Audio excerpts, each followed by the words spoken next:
Hi everyone, I am going to do a quick video to try and explain your final exam because normally we do a project, so you guys work in a small group, you design it, you present it, and that's your final exam, but we're not going to be able to do that this semester. In fact, we hadn't even started yet, so which is probably a blessing because we're having to readjust. Okay, so what you're going to see is on Canvas, I'm going to post a Word document, and it's going to have the information for what you need to submit by Friday, May 1st. So the first thing is you're going to pick a science topic. So it needs to be something we've covered, or we will cover if we haven't covered it yet. And it needs to be specific enough to be a concept, but not so specific that it's too narrow. So for example, I have written down like cloud types is a broad enough topic to teach.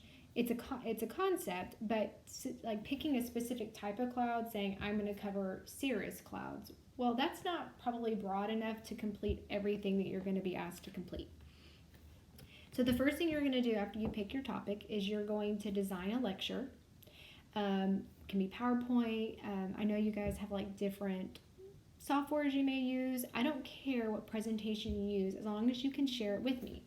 So you're going to have to share that with me via email by Friday, May 1st, and you need to set up an appointment with Zoom, FaceTime, something where you're going to be able to present your presentation to me during the week of finals. So starting May 4th to May 8th, you'll have to make an appointment with me, no more than 30 minutes. It's not going to be a long appointment, but it has to be face-to-face or something similar to where I can hear you and ask you questions, not through email.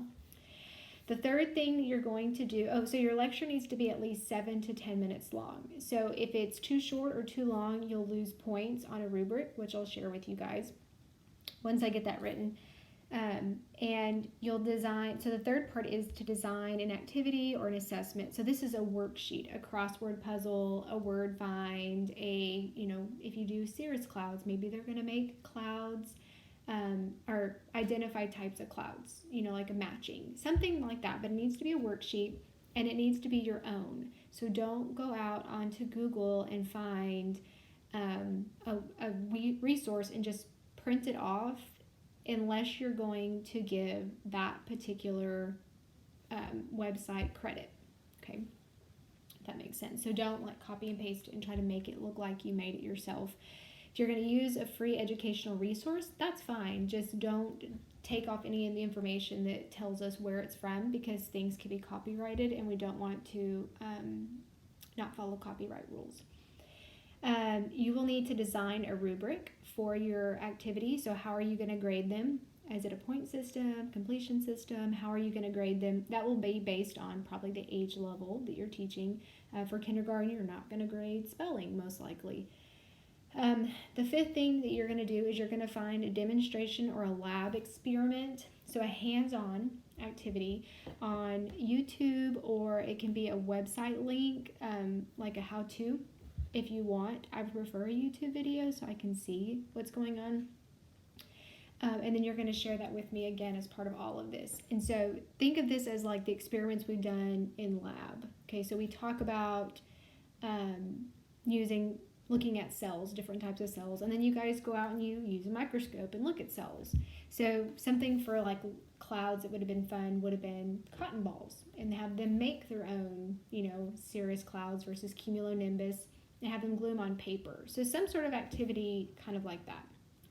The sixth thing is that you're going to do a safety assessment on your lab part. Okay, are there safety assessments? Remember the assignment we did way back at the beginning of the semester where you told me how you were going to distribute supplies, safety considerations, MSDS sheets? This is where you need to go back to what we did before and recreate it now with your specific project. Okay, so each of those 6 things, so you should have all 6 of them, needs to be typed up in a formal Word document, and it needs to look professional. So not all kinds of crazy different fonts because you've copied and pasted everywhere off the internet. Professional, something you would submit to someone that you wanted a job from. Like if you were trying to say, this is what kind of stuff I would do in the classroom, you want it to look professional, not sloppy.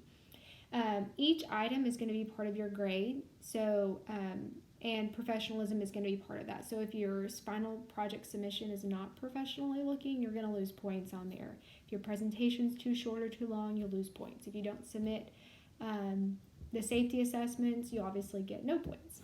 But failure to submit the appointment or submit the assignment or keep your appointment with me once it's made, or say you don't make an appointment at all, you just submit the assignment, you will get a 0. You have to complete all parts of this, which includes keeping the appointment with me. So hopefully this helps, and I'll put that online today or tomorrow. The internet's really slow today. And so then if you have questions, please let me know. If you want to get your topics approved, like do you think this is a good topic, please run that by me. I'm absolutely happy to do that. I'm probably going to have a discussion board one of these weeks to give us something to discuss that's related to the class. And so if you want to wait to do that, then we'll do that probably the week after Easter. And but start working on this now. Some of the lectures are a little bit shorter, like 20 minutes, and so you have more time built into the class where you would have been working on this during these final weeks. Okay? Hope all is well. Please email me if you have questions or concerns, and I'm happy to help you as best as I can. You have my number, you have my email. The only thing you don't have is my address because we're quarantining, but you have lots of ways to get a hold of me, so please do.